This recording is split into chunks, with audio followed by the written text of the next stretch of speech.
Welcome back to Would You Gaming, where we strive to keep you up to date on the latest updates and releases in gaming. Since last we sat down for a chat, I've had a bit more free time than normal to try out some new game releases. Today, I wanted to discuss two such games, differing completely in gameplay loop and style of game, honestly. Two titles that were very well received by the gaming community and critics alike, something that does not oft happen. So, enough building up the suspense, let's get ready to dive into things.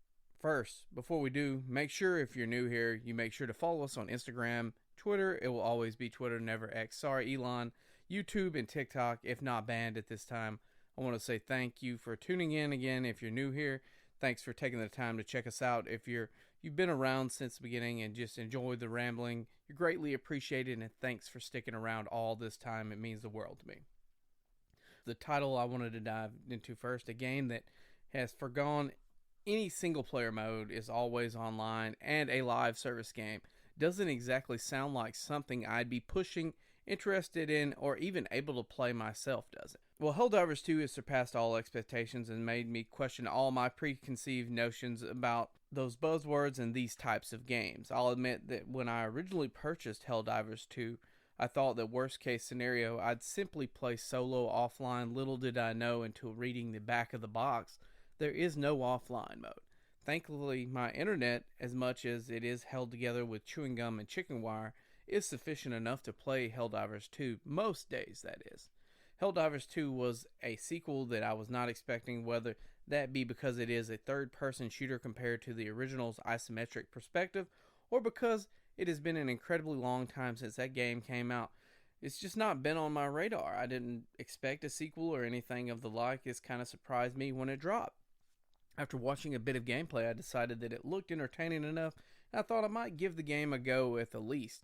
Now, long gone are the days when I played mostly online squad-based games, but Helldivers 2 has reminded me of how much fun those titles were. I've played with a friend I've known since elementary school and a friend from PSN who I had not played with in over 5 years at this point. It truly has reminded me of all the friends, fun, and good times that I've had playing with people online over the years. For the two people listening who might not be familiar with Helldivers 2, everyone else bear with me for 2 minutes. It's a squad-based shooter seeing you take on the role of a citizen of Super Earth and their army. Your goal is to liberate the galaxy and spreading democracy to those who may not know that they need it as of yet. You're tasked with freeing worlds from the control of Terminids and automatons, Terminids being bugs similar to Starship Troopers, an obvious inspiration to the game, and automatons being Terminator-type robots. There are different types of enemies in each faction, varying in size and difficulty. Prior to launching on a mission, you can choose your loadout of different weapons, secondaries, and grenades. Additionally, you can carry 4 different stratagems with you on each mission, varying from machine guns that can be called in to a mech. It's all up to personal preference, with some stratagems being better than others inherently. Stratagems are called via holding down the L1 button and entering directional cues displayed on the D-pad. Resupply, reinforce, and mission critical items are also launched in this same way. Combat in Helldivers 2 can be downright chaotic at times if there are hordes of enemies after you or drop ships continually showing up. Death is inevitable in Helldivers 2, with reinforcements being called in frequently to bring your teammates back as they are killed off either at the hands of an enemy or friendly fire. It can be an interesting experience, but if you're playing with a group of friends, it's bound to be a good time. And that's something I believe is needed to get the most out of the game, having played with friends online, making that a better experience. But you can play with randoms. Nothing against randoms. I've played with plenty of them in my time on the game, and they're just as good to help you push back a bot or bug invasion. As I stated to begin with, I didn't think my internet would hold up to Helldivers 2's strenuous requirements, but I'm incredibly thankful that it did. We have fiber heading out our way soon enough, which will make other games viable as time goes on, but it's nice to have Helldivers 2 pop up and make my day before then and remind me of what I loved most about online gaming. Reigniting my love for gaming with friends and just community in general. For the price of $40, it's a recommended pickup for me if you check out the gameplay and it looks like it clicks with you. I'd always preference that. I love the game, but it might not necessarily be for you. Check out the gameplay loop. Make sure that it is something that you like. We work too hard for our money to be blowing it without making informed decisions. Now, the missions do differ some, but more or less seem like they repeat, interchangeable, and they're not the main focus of the devs. The gameplay seems to be the king around here. There are some missions that are more interesting than others. For instance, you might be tasked with blowing up a building, which is calling down a hell bomb and then activating it before it detonates. A cooler mission would be an ICBM, where you have to do the terminal. You have to go down and unlock each of the launch pads around the missile silo and then launch the missile, which can blow you back a country mile. That's pretty cool. Other missions might see you escort civilians to different locations, which isn't all that glamorous or difficult, if we are to be honest. Some things to keep in mind and some things that irk me before we close out this segment on Helldivers 2. There are microtransactions and you can purchase premium currency for real world money, but you can also earn and unlock those things in game if you don't mind a grind. And I will say personally, there are 5, I think at this point, 5 basically battle passes that you can unlock. I am working on the 3rd one. I haven't spent any money. I've gathered currency throughout the game because you can find it as you wander the world from time to time. Small increments, but usually about 30 in a mission, but I did find 100 the other day. It kind of made my day. I'm 110 away from my next war bond being able to be unlocked. Friendly fire can suck sometimes, especially if someone else drops an orbital strike and doesn't warn anyone. I killed my whole squad and was quickly shotgunned and left for dead after that.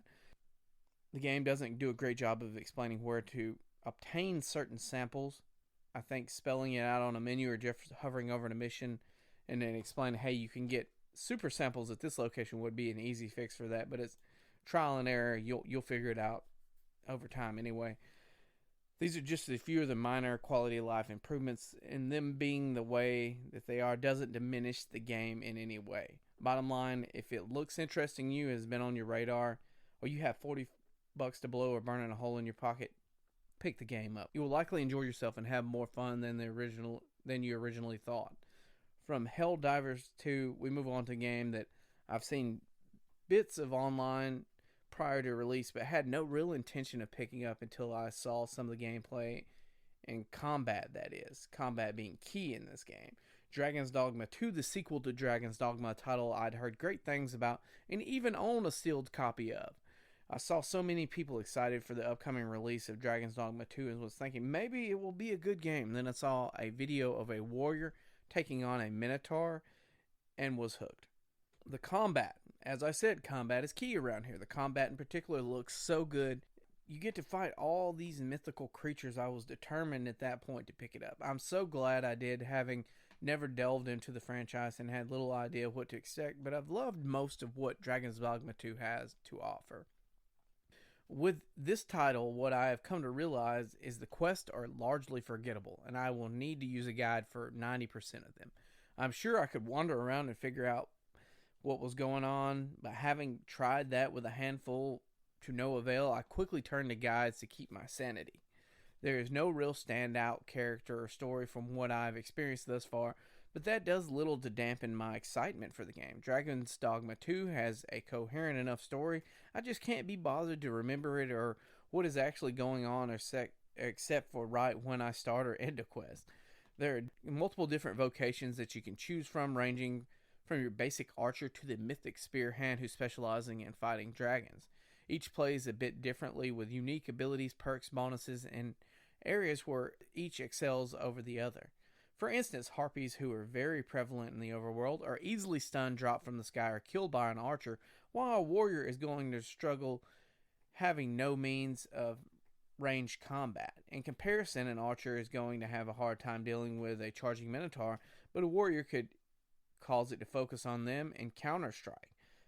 There are options for you no matter what playstyle suits you best. Exploring the different vocations is a lot of fun and part of the charm of this title. It gives you a little bit more variety, makes it not feel so sameish, because sometimes the combat can feel that way. As you level up, you'll gain stat bonuses, and your vocations can also level up, allowing you to unlock new skills or perks. As you level up vocations, you may unlock other vocations, and some vocations require progressing the story or speaking to specific NPCs to unlock. Exploring what each vocation does best has been a ton of fun, just trying out completely different playstyles. You feel like you are progressing and growing stronger the longer you play and level up, as you should. The leveling system seems very good. It would be nice if there were some other iterations and perks you could unlock with each level, but that's not the direction they went with the skill tree and leveling up. Where Dragons Dogma 2 truly shines and cements itself as a game you must play is in the combat, as I stated prior. Combat varies based on your vocation, but each style has its own unique abilities that make it stand out from the pack. The Archer has an ability that allows you to release your button presses just right, and if you manage to do this, then you're able to do a bit of extra damage, and you can even stagger an enemy. The Warrior has an ability allowing it to launch its regular attacks more quickly and with more power if done right at the end of an ability or attack. The developers seem to have done as much as they can to make the vocations feel balanced and unique enough, with no one seeming as the go-to and more powerful than all the others.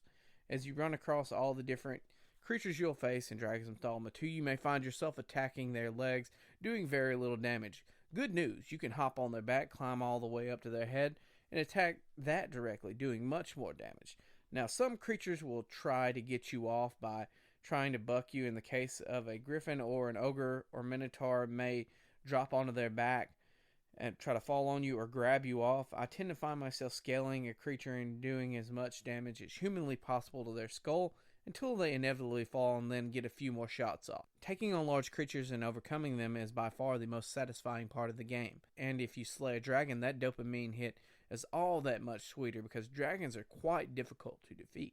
You have a stamina bar to manage, and early on, before I'd become more accustomed to the combat, I found myself running out of stamina quite a bit. The stamina bar isn't consumed when using your base attack, but it is consumed when using your evade ability, R1. Using abilities including magic or holding on to a creature while scaling, they all decrease your stamina. You might not think that is a big deal, but you'll find yourself often running around the battlefield if for no other reason than dodging attacks that are incoming. And I did find myself oftentimes in these cases running out of stamina. Your pawns can come up to you and give you a little bit, like basically help you. You're like stunned for a moment until it recovers, so they'll come up and give you a little bit of their stamina, and then you're off to the races again. But it is kind of an annoyance to me. In combat, you have to balance attacking with powerful abilities and ensuring you have enough to make a hasty getaway if the need arises. So there's a delicate balancing act there. There's a crafting system allowing you to combine ingredients to get healing items under potions. It is rather in-depth, and I found myself spending a lot of time building up my inventory with salves to help on my journey, along with crafting. If you make camp at one of the many campsites, you can cook prior to resting, allowing for a buff to your stats for a time based on the meat that you choose. These buffs differ depending on what you choose to cook. Beast meat will buff your stats, but aged beast meat gives you a greater buff, still making what you eat that much more important. Pawns are NPCs that will help you in-game. You have your own and can summon up to 2 others to help you on your journey. I change mine regularly, as unlike your main pawn, the helpers you employ do not have the ability to level up. There are a couple of buttons you can use to give them orders in combat to help you to make sure you're utilizing their skills to their full potential. The AI for them can be a bit wonky at times, but I'd rather have them than not, as they are decoys at worst. Looking at some of the things I'm not incredibly fond of with the game, the first that comes to mind are the quests. These aren't very intuitive and oftentimes require you to wander around and luck upon the right NPC to progress a quest line. As I said, just use a freaking guide, man. I ain't got time for that. There's not enough time in the day. I have as little time as possible to play games anyway. The lack of a lock-on button in combat means you will sometimes be looking around to find your target mid-combat, but it kind of makes sense that you will be dodging around and sometimes your enemy is flying around. It would be difficult to track if you were locked on. So I don't like that, but I can kind of see what they did, see why they did it, and I feel like we would have complained either way. I would have either, because if I'm sitting there fighting you fly overhead and my camera's going everywhere and I'm getting seasick, you're gonna hear me complain a little bit about that. I'm sorry, it's just you can't win on this one, I guess. Stamina running out and you getting stuck sluggish until it recovers or your teammates come and help you get soul fast, and a stamina bar being used for everything instead of including a spell bar is a design choice I could have lived without. Then again, you're going to have your classes that are not using mana, so it is what it is. We would have had this problem with our archers and warriors anyway. Finally, the health bar can be capped if you're not quick to replenish your HP. A gray bar of potential health slowly ticks down. Once you're gone, it's unavailable till you rest at a camp or inn again. So these are just some minor gripes. The final one, I had one other gripe. There is only one skill tab, so you'll hold L1 and you have 4 skills that are tied, I believe, to the face buttons. It would have been nice if we had the option, some way to toggle a second skill, because each vocation has quite a few skills you can use. Some of them I would have liked to use 2 full face button sets, 2 full sets of those. I feel that would have added a bit more replayability, maybe cross classes where we could be a warrior and a mage or something like that, if that is available. I haven't run into it, and I think those would be good changes to make the game a better experience overall. But these are just some of the titles that I've managed to get around to as of late. I enjoy them. I have not finished playing either of those. I've got a ways to go in Dragons Dogma 2. Helldivers I will never be done with, as they continually update that. Always online, always evolving game. I'm hooked on that. I'll play that for the foreseeable future until I have my fill of it.